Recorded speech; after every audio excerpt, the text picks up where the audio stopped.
What's up, everybody? Celtic Scarecrow here, back in our video. Get those 10s and 20 views. I had to pretty much reset the computer, so things have changed. Hence the green glow that I can't seem to get rid of.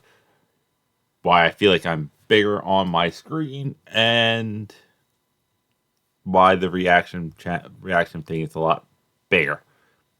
But also, working on the jack-o'-lantern verse right now. It's failing miserably, and because of that, I will let you know more about it on Halloween. Basically, what happened is I got a ghost pumpkin. I tried to soak it in Kool-Aid. The pumpkin's too thick for the bucket, so I put it in the trash bag and a trash can, and both leaked. So it's not as much the pumpkin is fully submerged under the liquid as is the liquid just quickly draining out. So, what can I do? But today we are doing a simple reaction to the fat electrician because he always seems to do good numbers on his page and surprisingly on my page. Thank you, sir. This gets 20 likes by the end of the month. I will buy a fat electrician shirt. And potentially a rubber ducky that I saw he may or may not be selling on Bunk Brand.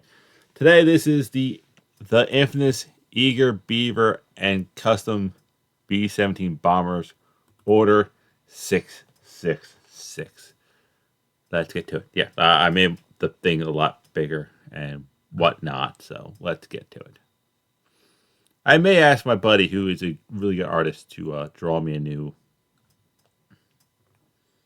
screen. Yeah. Also, I don't think I have it so the cursor shows up, which it should. I'm drinking soda, that's why I burped.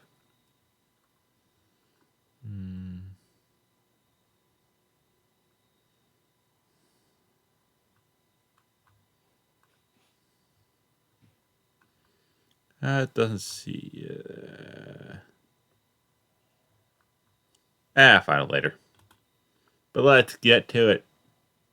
Sir, take it away. This is a story of a B-17 pilot and a bombardier, two anti-heroes that become best friends and assemble their bombing crew out of a bunch of misfits that don't fit in anywhere else, and they become adamant on doing things their own way. So much so that the US government won't even give them a B-17 to fly. They then proceed to build their own and become the most heavily decorated air crew in US history. Okay, please tell me they're from, like, somewhere deep in Alabama or some mountain range, because this seems like some hillbilly redneck level shit. Yeah, apparently this potentially is a thing on Bunker Brandon. Today we're talking about Jay Zemer, Joe Sarnofsky, and their air crew, the Eager Beavers, the most decorated air crew in U.S. history. Is it me or is it the guy on the bottom left of Mr. Electrician? Kind of looks like a Getty Malkin. Way back then. Like, is Malkin a time traveler? Oh, really? History, responsible for completing the most decorated mission in U.S. history, all while flying the most heavily armed bomber of World War II, Lucy, aka Old 666. This video is brought to you by Warwood Tool, makers of the original American entrenching tool from World War I. And while they're not making entrenching tools anymore, they are making sledgehammers and axes, and they're making them using the same drop hammer forging techniques that they used back in World War I, right out of West Virginia. If you need a tool for the rest of your life, check them out. This video is also brought to you by LAS Concealment. Full disclosure, I originally turned them down as a sponsor because I've done several holster making companies before, and I just think it's disingenuous to have a bunch of sponsors for the same type of product, so I said no. Despite that, they decided to send me a holster anyways for free, and it actually ended up becoming my favorite holster and the only one I've been carrying lately. So, moving forward, they are going to be the only holster sponsor of the channel. I need a corporal. You're it until you're dead. profit while I find somebody better. I wonder if I could get LAS to make me a holster for my sledgehammer. Because his numbers do well and he doesn't copyright me. This is why his acts get to play freely. Anyway. I was going to do a different video of bench report brand tier list, but then I realized I'm doing a tier list next week, so. Oh, and that's a face there. Back to the video. Starting off with our pilot and main character, Jay Zemer. Born in 1918, he grew up in Pennsylvania with a pretty wealthy family. For high school, he was sent to a military boarding school in Culver, Indiana. Why does that look like some old school, like... Pennsylvania with a pretty wealthy family. For high school... That looks like some, like Napoleon era level, like, photo right there. Like, painting. He was sent to a military boarding school in Culver, Indiana. While there as a freshman... We need to bring back the military boarding schools. Just saying. Despite the school's policy on no students having vehicles, he managed to acquire a Willys Motor Company Whippet, the direct predecessor of the Jeep. And he managed to turn this thing into an absolute hot rod, better than it ever ran before, until the school finally found out that a student had a car, which was against the rules, so he had a disciplinary meeting with the dean. He goes into this meeting with the dean and he's like, look, I'm in the engineering program, I'm taking all the engineering classes, I want to go to school to be an engineer, I just rebuilt a motor and I'm 14 years old, you guys should treat this as extra credit. To which the dean, being cool, is like, well, take me for a test drive, and we'll see. There we go. That's old school America right there. Plus 14 and it has a car. Just saying. Takes the dean for a test drive. Yeah, baby. Dean has a great time. Ford vs Ferrari, great movie. You've never seen it. It is a long one, so put it on at like 5 o'clock. You'll go to bed at 10. He ends up giving him extra credit and letting him keep the car the entire time he's at military boarding school. So his grades were a little lackluster his freshman year because he was busy restoring a car. After that, he aced absolutely everything from sophomore to senior year. He goes on to apply to go to MIT to become a civil engineer. He gets rejected by MIT because his grades were lacking his freshman year. So he Can you not just bring him the car? Ahem. That's why. Drives his Whippet that he rebuilt all the way to MIT, and he there we go. Camps outside the admissions office for days until they agree to meet him. He then goes in and proceeds to persuade the head of admissions to let him into MIT. So he gets into MIT, goes on to become an engineer. While he's at college, he joins the ROTC program, which is like the pre-officer training program that they have at most colleges. While he's there, he ends up flying a plane, and he absolutely loves it. It is now his new goal in life to become a fighter pilot. So naturally, he applies to go off to Yep, this is main character superhero level origin story ish right now. Army Air School to become a pilot, at which point he is pretty much immediately informed there's a 0% chance that he will ever get inside of a fighter plane because he's way too big. At this point in time, they only let the smaller guys be the fighter pilots, and all the bigger guys had to go work in bombers, and Jay was a big dude, well over 6 foot. So it's not exactly what he wanted, but it is the next best thing. No big deal. He goes in, I still have to fly a plane. I still get to blow things up. Does the paperwork, does the physical exam. Bad news, his eyes suck and his vision is not good enough to become a pilot. So the entire notion of being a pilot gets shelved for now, at least. He goes back to college, continues going through the ROTC program to be an Army infantry officer. And while this is going on, he's constantly researching on ways to make his eyes better. And he finally comes across this crazy optometrist named Dr. Bates, and he has Dr. Bates. Halloween. Hope he's not related to Norman. The Bates method. Basically, this method wanted to treat your eyes like they were muscles. Bates believed that glasses enabled your eyes to be lazy, so he would crush his patients' glasses and then force them to do a bunch of eye-straining exercises in hopes of building up better vision, similar to how you would lift weights to get bigger muscles. One of these exercises included staring directly into the sun. Obviously, with hindsight being 2020, this didn't work that well, and okay, apparently he is related to Norman. It certainly wasn't recommended, but the young Jay Zemer wanted to be a pilot so bad that he was in fact willing to go outside every day and attempt to beat the sun in a staring contest. Oh, it's a deep burn. Oh, so deep. essentially trying to give himself a caveman version of LASIK. Obviously, this does not improve his eyesight. If anything, it makes it better, but it does highlight just how bad this guy wanted to be a pilot. So, World War II kicks off, standards get lowered, and he gets accepted into the bombing program. And from there, he becomes the top of his class pretty much immediately. He is so good at flying bombers that he can actually perform fighter maneuvers inside of a bomber, which is something most pilots would never even imagine. But not only is he naturally talented at it, he also works extremely hard. He could tell every single American, German, and Japanese plane and their capabilities just by their silhouette. Yeah, there's your engineering degree at work. Friend or foe? Foe. No, you idiots. It's a pigeon. So the 8 Sleep is a pod cover. No, I let the electrician get his ads in. He's not mean to me as of now. And why did every time I pause his video, he has some weird, like, badly timed thing, like the teeth are slanted. Back to the video. Jay Zimmer is hands down the best bomber pilot in training right now, and somewhere along the lines during training, he becomes friends with the best bombardier in training by the name of Joe Sarnofsky. This guy is basically the Larry Bird at putting warheads on foreheads. Way to give Bird the respect. Granted, I want to say he's from that region of the world. Like, he might actually be from Indiana, so he would give Bird the props. Hit it off, they become best friends, they have a ton in common. After they graduate from school, they get separate missions, and they get separated. So early 1942, Jay Zimmer gets assigned to the 5th Air Force, and he's not happy about it, because the 5th Air Force... I keep hearing Jay Zimmer, and I keep thinking Jay-Z. Like, I know Jay-Z is great at music, but I'm not sure about flying a plane. Force is also referred to as the Forgotten Fifth. The reason they're called that is because they are stationed in Australia, and their job right now is to basically run a containment war against Japan, trying to slow them down and contain them to the Pacific. And at this point in time, nobody cares about the Pacific theater. The entire world is watching the European theater as America and Great Britain fight their way through North Africa into Italy to take back France and eventually overthrow Germany. That's where the majority of the funding's going. That's where all the attention and glory is. That's the place where young, motivated men like Jay Zimmer want to be. But that didn't happen. So Jay shows up to Australia. He is the FNG, the fucking new guy. Nobody trusts him. He has zero street cred. Nobody wants him in their crew. Now, this is partially due to the fact that he's the new guy, and that's just how it goes for new guys, sure. But mainly, it's because the Japanese are kind of kicking America's ass right now. It's mid-1942. America just got involved in this war. A lot of their pilots are inexperienced. A lot of their equipment's outdated. And everybody's giving all the funding to the European theater. So, it's not a great time. And you got to remember, since this is the South Park pizza French fry. If you French fry your pizza, you're not gonna have a good time. And no, I'm not gonna look that video clip up just to put it in there. 1942, America hasn't come out with the Hellcat or the Corsair yet, meaning that America has no fighter plane capable of going toe-to-toe with the Japanese Mitsubishi Zero. So even if the... Yeah, Mitsubishi originally made planes.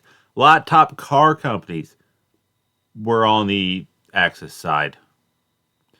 BMW, Mitsubishi, Volkswagen. Bombers did have a fighter escort. They weren't capable of going toe-to-toe with the Japanese Zeros anyways, so it has never been more dangerous to be inside of a bomber, and it has never been more important to have everybody in that bomber crew as good as possible to increase everybody's chances of survival. If so facto, nobody wants to risk it on giving a new guy a shot. So it becomes apparent to Jay early on that if he ever wants to get up in the air, he's gonna have to do some gangster shit. So he goes over to the bulletin board, and on that bulletin board are the missions that are deemed so incredibly dangerous that they are volunteer basis only, and he starts volunteering for all of them, filling in any position where he's needed. The majority of these missions would wind up being reconnaissance missions, which is where they're going to take a B17 Flying Fortress. Instead of filling it with bombs, they're going to fill it with extra fuel tanks, equip it with cameras, and send it way off into enemy-held territory all by itself to hopefully get some valuable intel. Now, as I'm sure you can imagine, a single bomber flying alone in enemy-held territory is extremely dangerous, and nobody is about to let their pilot or co-pilot be the brand new guy fresh out of school, so yeah, it's a suicide mission. Jay just has to fill in wherever there's a gap. Over time, he winds up doing everything. He's a tail gunner, a ball gunner, a waist gunner, a navigation guy, a radio guy. He can do everything, and eventually he works himself up enough credit that they let him be co-pilot for a little while. And while he's working as a co-pilot, he figures out something very, very important. You have to remember, he's an engineer. He loves taking things apart, figuring out how they work, why they work, trying to make them better. And while he's...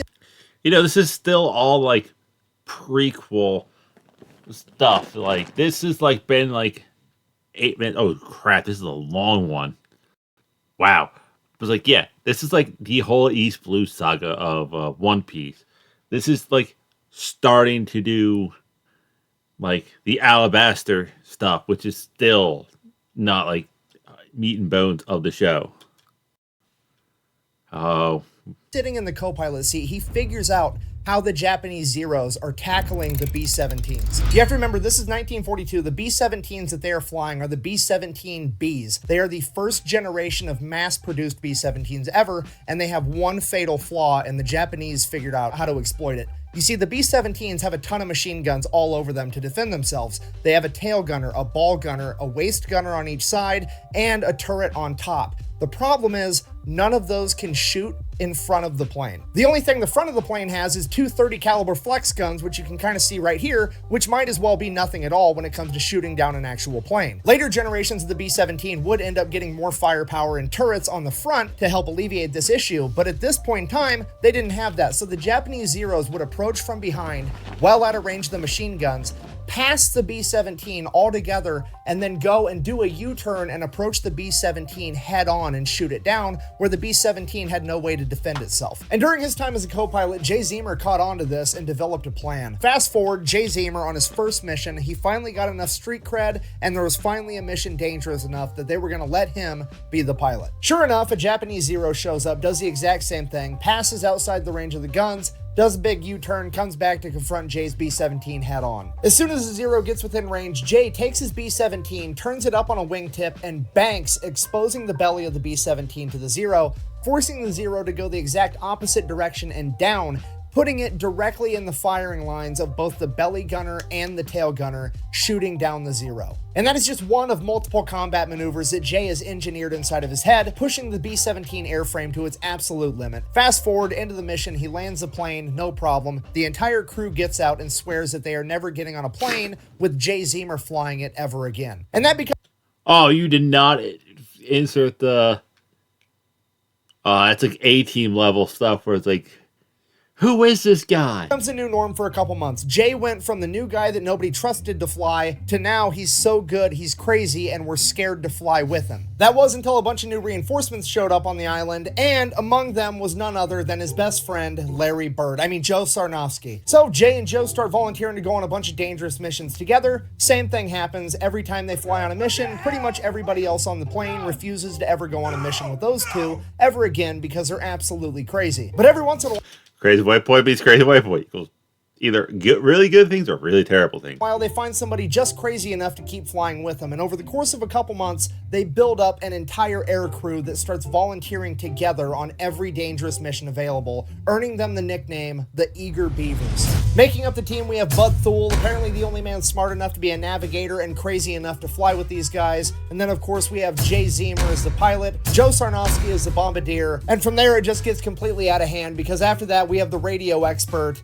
William Vaughn, aka Willie. He is one of the most experienced bomber crew members in the entire US military at this point that's been on countless missions, one of which his B-17 landed to refuel when his crew was ambushed by 500 Japanese soldiers. They took the machine guns out of their B-17 and proceeded to defend themselves in a firefight for 10 hours until the Australians showed back up. And during that 10 hours, Willie had 14 confirmed kills, 4 of which were in close quarters combat, 2 with his Colt 45 1911, and 2 with his knife. Jay Zemer said he didn't plan on getting in any knife fights at 30,000 feet, but if he did, he had Willie. Next, we have camera expert and waist gunner George Kendrick. Typically on a B-17, you're supposed to have one waist gunner on either side of the plane, but Kendrick preferred to man both sides completely by himself. When Jay Zemer asked him if he wanted to find another waist gunner for the other side, Kendrick said, and I quote, "These are my guns and I'm going to shoot all of them. I don't need to be bumping asses with another guy while I do it," which is the most American shit I've ever heard in my entire life. Next, we have Johnny Abel, a 19-year-old farm kid that's so mechanically gifted that he is deemed more valuable as a mechanic on the ground than he is a member of a bombing crew. Despite that, he wants to be a pilot. So Jay is teaching him how to become a pilot, but in the meantime, he's the topside turret gunner. Next, we have the Again, Malkin. I'm putting some photo up. That's Malkin. tail gunner, and he is the biggest, fastest, strongest man in the entire 5th Air Force, Herbert Pugh, aka Pudge. There was a couple other stragglers that came and went on a couple missions here, a couple missions there, but this was it. This was a core group of men that became best friends and went on the most dangerous bombing runs and reconnaissance missions that the war had to offer. Because of this, they very quickly built up an incredible reputation and became too valuable to lose, at which point leadership doesn't let them go out on the dangerous missions anymore, and they send them out on a regular bombing run with like 10 other B-17s, and if that wasn't bad enough, they're going to make Jay and his men be the first bomber in line, which if you don't know is the safest bomber in the entire run, because as soon as their bombs hit the ground, that's what alerts the enemy that they're even there. So when they go through, there's no enemies manning the anti-aircraft guns, so they're done and gone by the time there's any enemies returning fire. It's that second, third, fourth, fifth, sixth, seventh, eighth plane that faces the real danger, and that's just not okay with Jay and his men. So they go out on the mission just like they're ordered to, and they are the first ones to drop their bombs, just like they're ordered to. They make a clean getaway, they get out to open ocean, at which point Jay tells his men, get ready for a fight, because he does a U-turn, goes back in, flies over the enemy compound at 1,000 feet, while his men from the ball turret, the waist guns, and the tail guns open. I don't want to say they fly at something like 10,000 feet, not 1,000, 10,000. So he's pretty much saying like, yeah, I won combat. Fire on the enemy's anti-aircraft positions on the ground, literally becoming a ground attack plane like they're an antique C-130. They were able to knock out all of the enemy spotlights and most of their anti-aircraft positions, and every single B-17 on that mission made it back home. So Jay, the eager Beavers, and all the other B-17s on this mission make it back to base completely okay, at which point Jay is treated like a hero by his commanding officers. No, I'm just kidding. You see, the commanding officers can't give themselves a bunch of medals if their men are defying orders but doing the right thing because it makes them look bad. So naturally, Jay is somehow the bad guy here, so he and the eager Beavers are all confined to quarters pending court-martial. The only reason that Jay... Yeah, you just did some badass stuff, saved a lot of lives in the future, but you didn't do what we want you to do, so you're in trouble. And his entire crew weren't kicked out of the military right then and there was because there was a journalist in Australia with the 5th Air Force that heard the story from one of the other B-17 crews, and they reported on it, writing a story that would end up getting read by a congressman.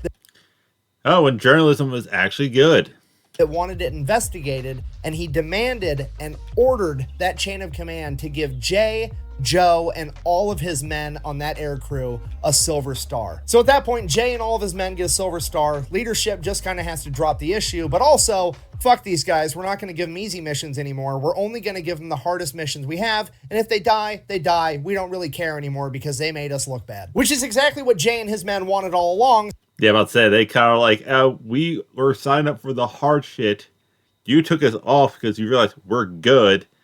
Now we piss you off, you're giving us exactly what we want. So it all works out. All right, fast forward, next big dangerous mission, officially known as Flight of the Geishas. Naval codebreakers have deciphered enough messages to figure out that in the city of Rabaul, there's a hotel, and the penthouse of that hotel is being used as an exclusive officers club where they are being entertained by a bunch of geishas and getting hammered. And among those officers is rumored to be none other than Admiral Yamamoto, the leader of the... Look at those medals. God. Like... try overcompensating, like the shoulder pads, really.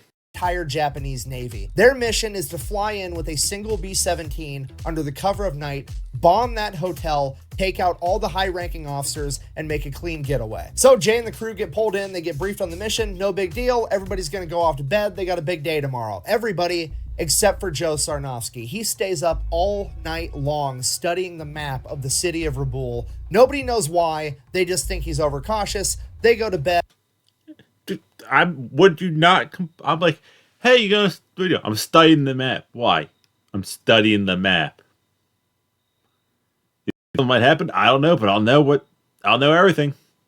Know what? You do that. It's like having Nami as navigator. Yes, I'm putting One Piece reference in this.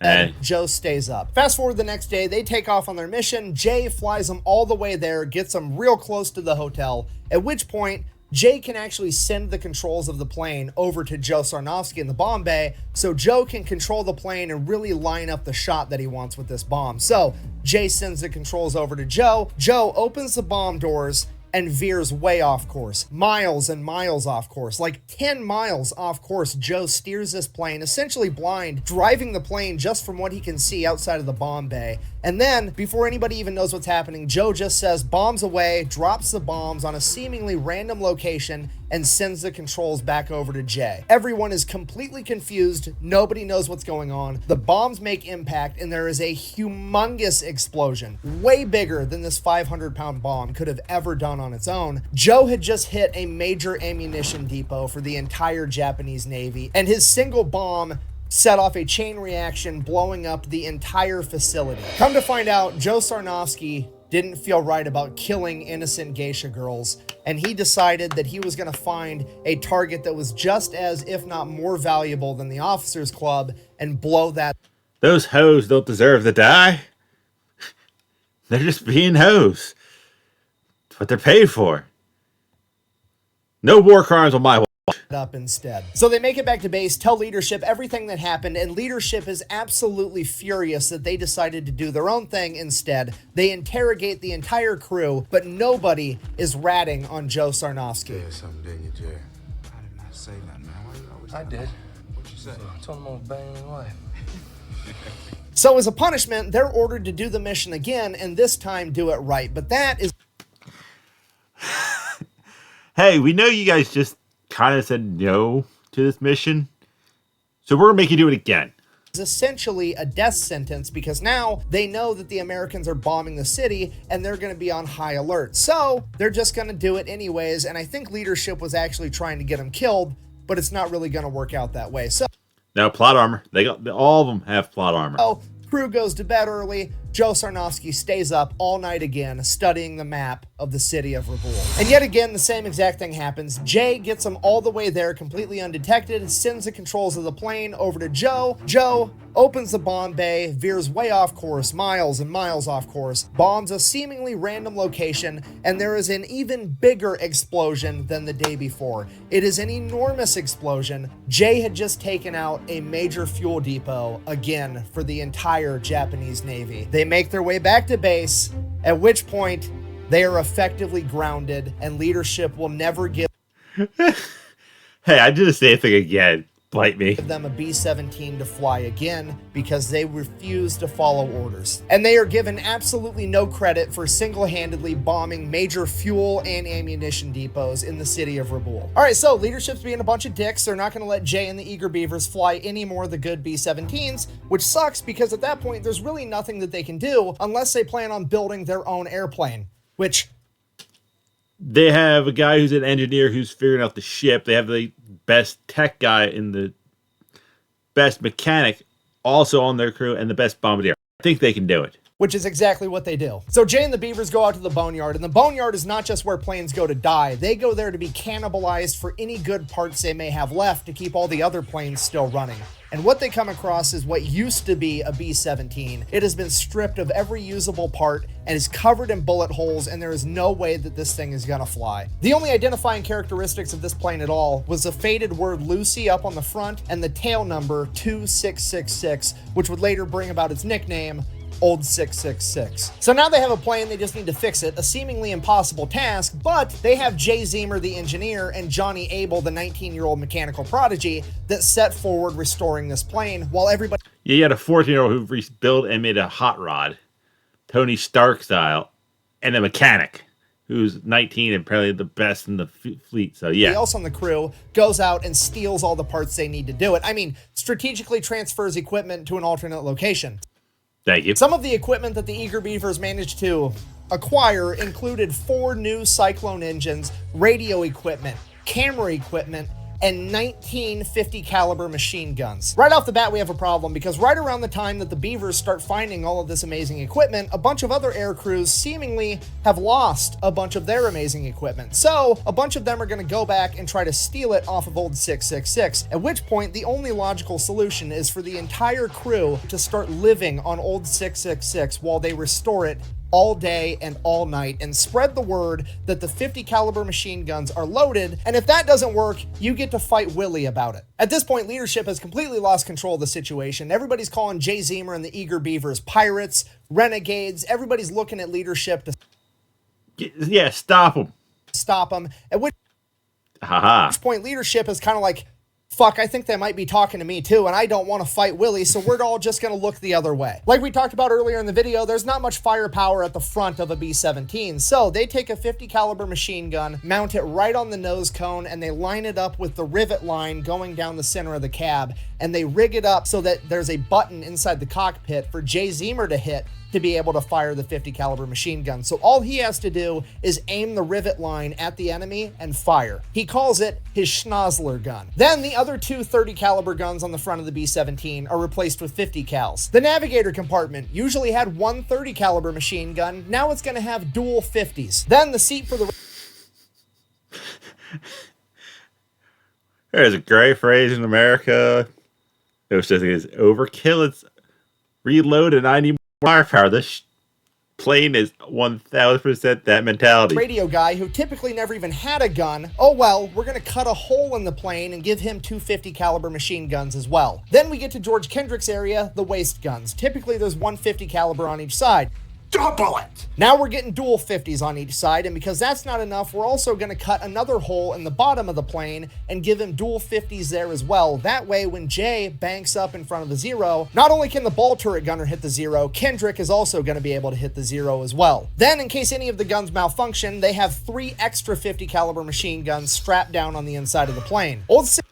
Please, I want to see a photo. I want to see a photo. 666 now has more than double the firepower of any other B-17 in the Pacific Theater, and after shedding over 2,000 pounds, it is also the fastest. But all that firepower isn't going to be worth a whole lot if they don't know how to use it, so Jay and Johnny continue working on the plane while everybody else is sent out to go train and become experts on the M2 50 caliber machine gun. The Beavers get to the point where every single member of the crew can assemble and disassemble the M2 Browning in under a minute while blindfolded. Yeah, why aren't they training the rest of the fleet? That's my question. Like, hey, you see what those guys are doing? Do you think we should be doing that? Joe and Jay also make it a rule that every gunner inside of their aircraft has to link their own ammunition belts, and they're going to change up how they do ammunition. You see, at this point, a B-17 50 caliber machine gun had an ammo link that went armor-piercing round, incendiary round, tracer. If you don't know, a tracer is like the little one that looks like a laser beam coming out from Star Wars. They do that so that you can tell where your fire is going and so that your friends can see where your fire is going. They start linking their ammunition so it's armor-piercing round, tracer round. And they do this for psychological warfare because when you're shooting every other round as a tracer round out of a machine gun, it is going to look like old 666 is something out of Star Wars, straight up shooting laser beams at the enemy. So they finish up the plane and they start volunteering for every single dangerous mission that they can find. They volunteer for so many missions so often that they never actually got an opportunity to finish the nose art on the plane like you see all the other bombers have in the movies and in the old pictures, and that's why the plane never got a cooler nickname other than its tail number, Old 666. Now Yeah, I don't think you need anything better than old 666. these missions, just like before a recon, it is Jay, the Eager Beavers, and Old 666 going up into enemy territory completely by themselves, and every single time they come into enemy zeros, they light them up. The new machine guns are incredible, and Old 666 is the aerial equivalent of George Foreman on his second title run. It's big, he's fat, he's got terrible gas mileage, but if you're going to stand in the pocket and trade with them, you're probably going to get put in the ground. In Albion, I don't know, like, there's a random game that's but God, like you don't build people like these guys anymore. That's the thing. These men are Allegedly, with the combination of increased speed, increased firepower, Jay's piloting tactics, and the entire crew's newfound machine gun proficiency, they were shooting down so many enemies that it became unbelievable. So the crew came back and people started doubting them. So they're like, fine, we're just gonna rig up the cameras to turn on every time we start firing the machine guns. That way, we film us shooting down the enemy fighters. Which is the most world star shit I've ever heard in my entire life. Please have a clip. Please, for the love of God, have a clip. life. They were literally kicking so much ass that to get people to believe them, they had to prematurely invent the GoPro 70 years ahead of time. The beatings continue for a little while. Old 666, the eager Beavers, and Jay Zemer build up this enormous reputation, and eventually leadership would approach Jay with the most dangerous mission he'd ever heard of. All right, so here's a mission. The Is he nuking him? Does he get to nuke Japan? Marines are going to make a 40,000-man amphibious landing in Bougainville, but before they do that, they wanted to Sounds like it should be in Alabama. get aerial footage over the coastline because they wanted to find out where all the reefs were so the Marine Corps didn't get caught up on the reefs with their amphibious landing vehicles. The problem with that is the only way to get enough high definition in that footage to be able to see reefs that are underwater is to use a trimetragon camera setup, which is 3 cameras where they merge all the footage together. And the only way to actually film this and make it work is to fly in a perfectly straight line under perfect weather conditions, and they can't move the plane at all. Even a single degree of tilt would ruin the entire thing. And in order to film this coastline, they're gonna have to do that for 22 minutes straight in enemy territory, and that enemy territory may or may not have enemy fighters and anti-aircraft guns on the coast. And if there is anti-aircraft guns on the coast, it's pretty much game over because again, they have to fly in a perfectly straight line for 22 minutes straight in broad fucking daylight. Can anyone drive a car perfectly straight for 22 minutes? The worst gunner on the planet has enough time to get dialed in and shoot them down. And that's assuming they even make it to the coastline because Bougainville is 600 miles into enemy-held territory. Because of this, the leadership only approached Jay with this mission because they were just hoping that he would pilot it. They never in their wildest dreams imagined that his entire crew would volunteer to go on this mission because it had such a low chance of survival. Despite Low chance survival. We're there. Wait, what? We're there. We got you. that, after being briefed on the entire thing, Family. Jay rushes over to the barracks where the Beavers are, briefs them on the entire thing, and he's like, look, I'm calculating there's like a 10% chance that we survive this. I don't expect any of you to go with me. I don't blame you if you don't in any way, but if you do want to volunteer, there's nobody I would rather have up there with me than you guys. At which point, every single one of the eager Beavers stands up, and they're going with him. Whose car are we gonna take? Later on, when retelling this story, one of the Beavers is quoted as saying, "We thought so much of Captain Zemer and his abilities that we didn't give a damn where we went, just so long as he wanted to go there. Anything okay by him was okay by us." Jay then That is loyalty and respect and trust. runs back over to the colonel that had just briefed him. As he is pinning the volunteer slip onto the board to collect volunteers for this mission, Jay grabs a paper, crumples it up, says that him and the eager Beavers are going to take the mission on one condition. He does it how he wants to do it, and they have no further input. He will get the mission done. At which point the colonel agrees, and it's settled. You know what? We tried to screw you enough times. We gave you like 6 missions, and you just one mission twice, and you did better than we hoped. It's great. You did what we wanted you to do, but you know what? Yeah, you got The this. only thing to do now is to get prepared for the mission and wait for Army meteorologists to tell them that they're going to have a day clear enough to actually pull this off. It's monsoon season, a couple of weeks go by, and then finally they get word from the Army weather guys, hey, tomorrow's the day the weather's going to break, you can get this mission done. So they all get prepped and they take off first thing in the morning when it's still dark out for this dangerous mission. So they take off, they're making their way over to Bougainville, they get like halfway there, it's still dark out, everything's going great, and leadership radios over to Jay and they're like, hey, by the way, extra credit, it would be pretty cool if you could pop up to the top of the island and film Buka Passage as well. We don't need trimetragon footage, just normal footage would work. You can do it while it's still kind of dusk out. If you could get that done too, that'd be great. At which point Jay is like, no, I don't need extra credit during this extremely dangerous mission. That wasn't what we agreed to. I'm not doing that. Then they're like, well, too bad, it's an order. To which he just like hangs up on the guy. He doesn't really care. He's going to do what he wants anyways, because that's been his MO the entire time. Yeah, I'm sorry. Who's the main character? Not you. No, me and my crew. Full One Piece style. We are just going to do our thing. Okay, fast forward. They get all the way to Bougainville. It's still too dark out for them to start filming with this trimetragon footage. So Jay asks the crew, and he's like, look, I can do a U-turn. We can fly 15 minutes out over the open ocean, do another U-turn, come back. That'll be half an hour. That should be bright enough by then. Or we could fly like 45 minutes north, film Buka Passage, and then come back and do this after. And the crew is like, whatever, I don't care. So they go. Your call. Oh, they film Buka Passage, then they come back. It is now broad daylight, so they start filming their Trimetragon footage. They get 5 minutes into the 22-minute run, and they come up on a Japanese airstrip. And on that airstrip is over 20 Japanese Zeros, and he can see men running out to the planes to come get him. All right, bring me my brown pants. Now, Jay doesn't realize it at this point, but these weren't just normal Japanese Zeros. This was one of the best fighter squadrons that Japan had that was specifically brought in to go take out Admiral Halsey. And in this squadron, they had 2 aces with a combined over 30 confirmed air-to-air kills. And even if this wasn't a specialized badass fighter squadron, 20 on 1 is still completely undoable. Yeah, so you have pretty much Crosby and Ovechkin coming after you, and you're a tank. So it's like, okay, cool. I got this.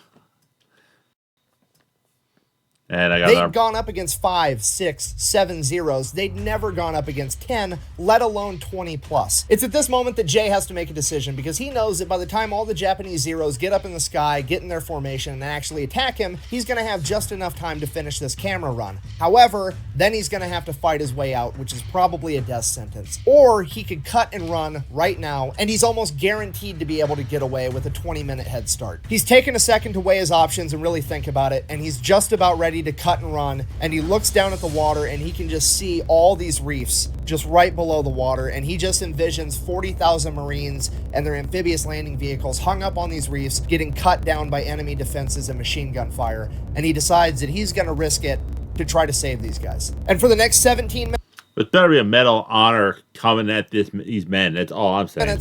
the crew gets ready for a fight as Jay keeps the plane completely straight and level in broad daylight as all the Zeros get up in the air to come get them. Fast forward 17 minutes later, 24 Japanese Zeros have caught up to them, and they are trailing just behind 666 out of machine gun range. Right as George Kendrick comes over the radio and says, "Give me 30 more seconds," 3 Zeros pass along the outside, do their U-turn to begin their attack run against 666. Then George Kendrick radios again that he has the film done. At this point, it's too late for Jay to do his normal evasive maneuver where he plays chicken with one of the Zeros. So he just lines up the nose of the plane and his Schnozzler gun with the lead Zero shooting it down. Oh, that's psychological warfare. Like, wait a second, those things are not supposed to do that. They're not supposed to do that. Sarnofsky down below inside the nose cone manning those guns manages to shoot down one of the other Zeros, and the third and final Zero was able to riddle the cockpit with 20mm cannon fire. This fatally wounds both Jay Zemer and Joe Sarnofsky, takes out all the navigation equipment for the plane as well as the entire oxygen system. Jay Zemer is now slowly bleeding out inside of this cockpit with no way of knowing where he has this plane headed other than instinct and a compass that he's holding in his hand, and he has about 30 seconds of oxygen left before the entire crew passes out from hypoxia. And the remaining Japanese Zeros all now know that this is not a normal B-17. Their typical tactics aren't going to work, and they just begin swarming every direction they can, firing. Yeah, once you realize that your tactics are out the window, it's just go get it. Any angle, just we should win. From all angles. Fire. Jay immediately puts the plane into a nosedive, desperately trying to get below 10,000 feet so him and his men can breathe with the oxygen system down. He drops 15,000 feet in just under 30 seconds. That is over 3 miles. In 30 seconds, this plane drops before Jay pulls it back up, and he estimates that they're at 8,000 feet. He doesn't actually know because the altimeter is broken, and the only way he can tell the altitude that they're at is because he's such a good pilot, he can look at the pressure gauge for the engine manifolds and be able to tell. At this point, the entire situation Good God, sir. Good God. devolves into an all-out chaotic dogfight. Jay, while still bleeding out, is pulling off combat maneuvers inside of a B-17 that most pilots would never even attempt, and his crew instinctively knows how he pilots, that they are able to pick off these Japanese Zeros one by one. Your average dogfight at this point in time lasted for less than a minute, and this dogfight would drag out for over 45 minutes, and the entire time Jay Zemer is losing more and more blood and more control of the plane, because at some point both rudders would become damaged and he would no longer be able to actually turn the plane using the rudders. But he's such an incredible pilot that he begins individually throttling all 4 motors throttling one side up and the other side down, turning the plane that way. Throughout the course of this firefight, the eager Beavers shoot down and completely destroy 5 Japanese Zeros, critically damage and send back a bunch of other ones. And by the end of this firefight, there's 5 or 6 left, fully functional and coming to get them, and they are almost out of ammunition. And right as it looks like this is going to be the end, the Zeros peel off and do a U-turn as they have to go back because they've ran out of fuel. At this point, Jay Zemer passes out and the co-pilot is finally allowed to take over the aircraft, something that Jay Zemer refused to let him do in the heat of the fight. For the entire Yeah, I understand. flight back, Jay is coming in and out of consciousness, and the last thing he remembers is them landing and the ground crew rushing in as he hears the medics say, "Get the pilot last, he's already dead." He would wake up in the hospital days If I survive, I'm kicking the shit out of the medics. That's all I'm saying. If I hear that and I survive, I'm kicking the shit out of the medics. later to find out that he had lost over half the blood in his entire body. But the intel that they had gathered was going to be used to launch Operation Cartwheel, a highly successful Allied offensive that military planners credited that success to the intel that Jay Zemer and the eager Beavers had gathered. Because of this, both Jay Zemer and Joe Sarnofsky were to receive the Medal of Honor. Unfortunately, Joe would have to receive his posthumously. According to the accounts of the rest of the crew, he was struck by a 20mm round during the first engagement. Despite that, he still managed to man the machine guns at the front of the B-17, shooting down an additional 2 Japanese Zeros before succumbing to his wounds. As for the rest How did not everybody get the Medal of Honor? of the eager Beavers, 4 of them sustained injuries, but they all survived, and all of them were awarded the Distinguished Service Cross for this mission, making this the most decorated air crew in U.S. military history, and making this the most decorated mission in U.S. history. According to the official Japanese reports, this story is highly exaggerated because according to them, they only sent up 7 Zeros to intercept Old 666, and none of them were shot down. However, when you take into account the verifiable fact that Old 666 was hit with 5 20mm cannon rounds and sustained over 187 bullet holes, and the crew depleted all of their ammunition, literally thousands of pounds of 50 caliber rounds, it kind of sounds like the Japanese official reports are fucking lying. So We got our best pilots got their ass kicked by a bomber. One. Yeah, we're gonna fudge numbers on this that one. they don't look bad. In conclusion, now you know the story of Jay Zemer and the eager Beavers, a bunch of young men that blurred the lines between bravery and insanity that ultimately were deemed so reckless that the government wouldn't give them a B-17 to fly, so they built their own and became the most decorated air crew in American history. Thank you for watching. Best way to support the channel is go buy some merch over at thefatelectrician.com. Quack bang out.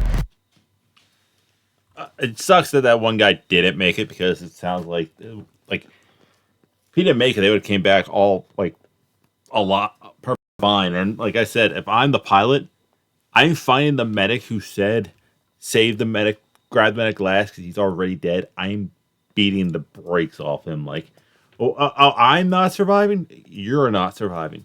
That's it. That's all I have. As usual, these Fat Electrician videos are highly, highly entertaining, highly educational, which is good to have. Go check out his page. He does a lot of like shorter videos. I just saw the longer ones. That's what I want to do reactions to. But that's it. I will see you weird people later. I'm going back to playing Spider-Man.